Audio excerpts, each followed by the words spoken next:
पढ़ना लिखना समझना सब सीख ले, सुनो बाबू टाइम यही है जान ले। क्लास वर्क होमवर्क बनाना सब सीख ले, सुनो बाबू टाइम यही है जान ले।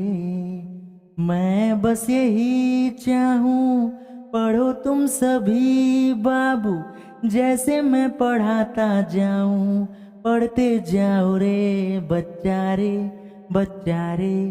तुम सब पढ़ते रहना रे, मौसम चाहे कैसा भी हमेशा पढ़ते रहना रे।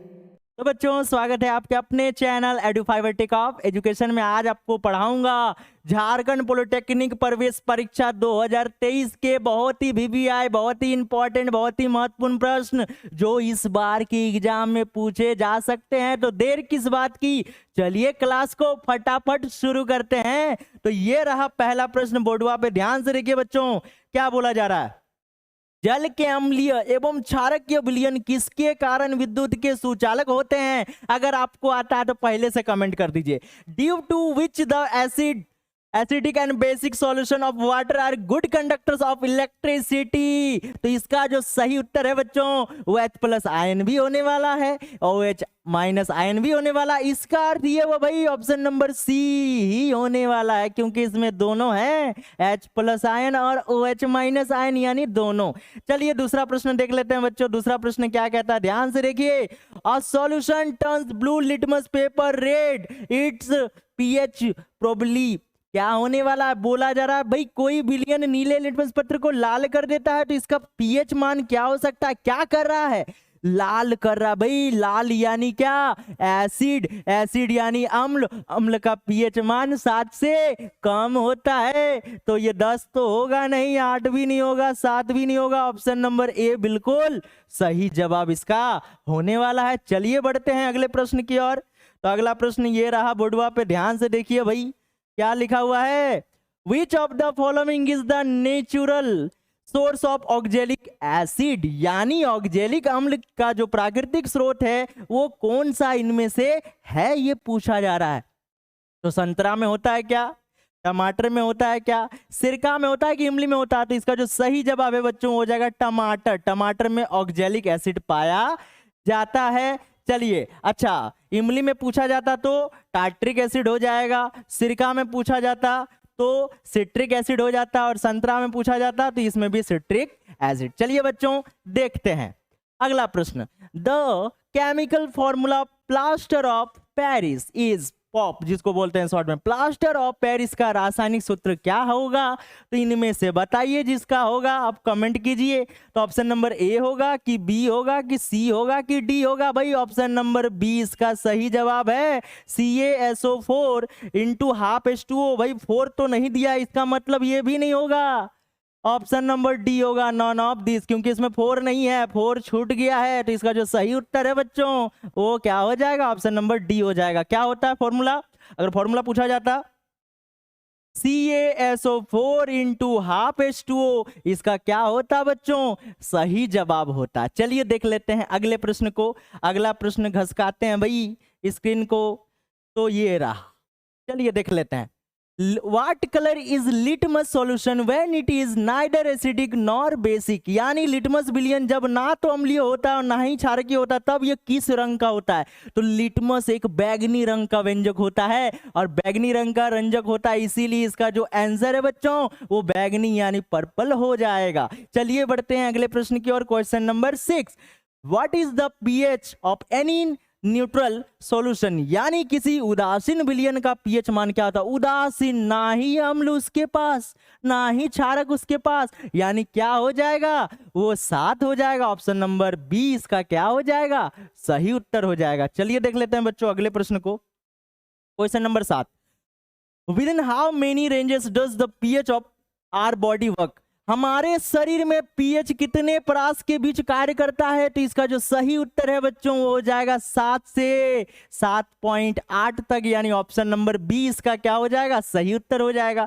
चलिए देखते हैं what is the molecular formula of baking powder, यानी बेकिंग पाउडर का अनुसूत्र क्या होगा? तो इसका जो सही फॉर्मूला है बच्चों वो हो जाएगा सी नंबर NaHCO3, यानी सोडियम हाइड्रोजन कार्बोनेट। इसको सोडियम बाइकार्बोनेट के नाम से भी जाना जाता है। चलिए देख लेते हैं भाई अगले प्रश्न को। चलिए अगला प्रश्न, निम्नलिखित अम्लों में से कौन सा प्रबल अम्ल है? Which of the following acid is strong acid? तो देख लेते हैं बच्चों, ऑप्शन फॉर्मिक एसिड दुर्बल है, चाट के बता सकते हैं। एस्कॉर्बिक जो दिया है इसको भी चाट के बता सकते हैं, लैक्टिक चाट के बता सकते हैं, लेकिन सी नंबर को जैसे ही चाटने जाइएगा जीभ तो जाएगा उसके अंदर, लेकिन वापस फिर कभी नहीं आएगा क्योंकि जीभ गल जाएगा, क्योंकि बहुत ही डेंजर है ये एसिड सल्फ्यूरिक अम्ल, इसको तेजाब के नाम से भी जाना जाता है। ठीक है, तो इसका जो सही उत्तर है ये हो जाएगा, क्योंकि ये स्ट्रॉन्ग है, पावरफुल है। चलिए देख लेते हैं, चाट के नहीं बता सकते हैं। Which of the following is not a base? निम्नलिखित में से कौन क्षारक नहीं है? कौन क्षारक नहीं है भाई? OH है मतलब क्षारक है, OH मतलब क्षारक है। NaCl देखिए भाई, इसमें ऑक्सीजन तो है ही नहीं, ये लवण है यानी सॉल्ट है, तो ये हमारा क्या हो जाएगा? इस प्रश्न का सही उत्तर हो जाएगा बच्चों। चलिए देखते हैं अगले प्रश्न को। अगला प्रश्न ये रहा स्क्रीन पे, ध्यान से देखिए। There are some substances whose order changes in acidic और basic medium, these are called. कुछ ऐसे पदार्थ होते हैं जिनकी गंध अम्लीय या क्षारकीय माध्यम में बदल जाती है, अम्लीय या क्षारकीय माध्यम में गंध बदल जाती है, यानी गंध से गंधीय सूचक यानी ऑल्फैक्टरी इंडिकेटर इसका सही जवाब हो जाएगा बच्चों। चलिए देखते हैं भाई 12वां प्रश्न, सभी धातु कार्बोनेट एवं हाइड्रोजन कार्बोनेट अम्ल के साथ अभिक्रिया करके बनाते हैं भाई। All metal carbonates and hydrogen carbonate are formed by reacting with acids. तो एसिड के साथ जब धातु और कार्बोनेट मिल जाता है, धातु कार्बोनेट हो या हाइड्रोजन कार्बोनेट, तो हम बताए थे भाई, क्या बताए थे बाबू? देखो एक रिएक्शन देखना, NaHCO3 के साथ अगर मान लेते हैं एसिड का रिएक्शन करवाते हैं तो क्या बनता है? H है, Na है, तो NaCl बन जाता है, लवण बनता है बाबू, और CO2 बन जाता है, और यहाँ से H2O बनता है, यानी लवण बनेगा, कार्बन डाइऑक्साइड बनेगा और जल बनेगा। लवण है, कार्बन डाइऑक्साइड है, जल है, यानी ऑप्शन नंबर डी इसका क्या हो जाएगा? बिल्कुल सही उत्तर हो जाएगा। चलिए देख लेते हैं बच्चों, अब के बार सीधे पॉलिटेक्निक पार। चलिए देख लेते हैं क्वेश्चन नंबर 11, कुछ ऐसे पदार्थ होते हैं जिनकी गंध अम्लीय या क्षारक के माध्यम में बदल जाती है, तो अभी बता दिए। चलिए फिर से वही वाला आ गया, अरे बेटा चलो देख लेते हैं आगे। फाउंड इन ऑल एसिड, भाई सभी अम्लों में क्या पाया जाता है? तो H+ आयन पाया जाता है, ऑप्शन नंबर डी इसका सही उत्तर हो जाएगा। 14 नंबर देख लेते हैं, जल में घुलनशील क्षारक के बारे में क्या कहा जा सकता है? What is true about water soluble basis? तो उसको हम लोग क्या बोलते हैं? क्षार बोलते हैं, यानी अल्कली बोलते हैं। इसका जो सही उत्तर है बच्चों वो क्या हो जाएगा? इन्हें क्षार कहते हैं, एकदम सही है। स्वाद में कड़वा होता है, एकदम सही है। टेस्ट बीटर होता है। आर कलर कोरोसिव नेचर, प्रकृति संचारक होती है, एकदम सही है, यानी ऑप्शन नंबर डी इसका बिल्कुल सही है। चारों हो जाएगा, तीनों हो जाएगा। चलिए देखते हैं अगले प्रश्न को।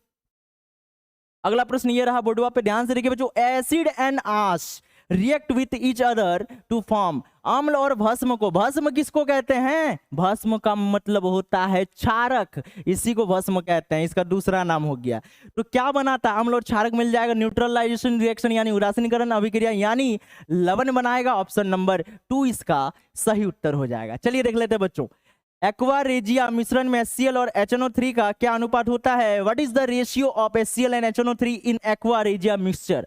इसका जो सही जवाब है बच्चों हो जाएगा ऑप्शन नंबर 1, 3:1 हो जाएगा। चलिए देख लेते हैं बच्चों अगला प्रश्न। चलिए, the chemical formula of baking soda is, baking soda का रासायनिक सूत्र बहुत ही इंपॉर्टेंट है बच्चों, ये सब याद करके रख लेना। ऑप्शन नंबर 1 इसका सही उत्तर हो जाएगा, NaCO3 सोडियम बाइकार्बोनेट। ठीक है, सोडियम हाइड्रोजन कार्बोनेट भी कहा जाता है। 18 नंबर प्रश्न, हल्दी, लिटमस पत्र आदि किस प्रकार का सूचक है भाई? What type of indicators is turmeric, litmus paper, ETC? तो इसका जो सही जवाब है बच्चों वो हो जाएगा, देखिए ध्यान से देखिए, लिटमस पेपर है तो ये हो जाएगा प्राकृतिक। ऑप्शन नंबर बी जो है इसका सही उत्तर हो जाएगा, ऑप्शन नंबर बी। चलिए देख लेते हैं अगला प्रश्न, क्वेश्चन नंबर 19 क्या कहता है? अपच का उपचार करने के लिए निम्न में से किस औषधि का उपयोग किया जाता है भाई? जब इंडाइजेशन हो जाता है तो इसका जो सही उत्तर है बच्चों हो जाएगा ऑप्शन नंबर सी, एंटासिड। जब हम ज्यादा खाना पीना खा लेते हैं, पेट खराब हो जाता है, ब्याह घर शादी घर जाके तो हम लोग को दवाई लेना पड़ता है। वो दवाई का नाम क्या है? एंटासिड। एसिड की मात्रा ज्यादा हो जाता है तो उसका एंटा बोले तो एंटी लाना पड़ता है। एंटी माने क्षारक लाना पड़ेगा। चलिए देख लेते हैं 20वां प्रश्न। संश्लेषित सूचक किसको कहा जाता है? सिंथेसाइज्ड इंडिकेटर्स इज एथेनॉल है, मिथेल ऑरेंज है, एचिड ऑरेंज है कि मिथाइल ऑरेंज है? तो बच्चों ऑप्शन नंबर डी हो जाएगा, मिथाइल ऑरेंज यानी मैथिल ऑरेंज इसका सही जवाब। और एक होता है फिनोल्फथैलिन। चलिए देख लेते हैं अगला प्रश्न।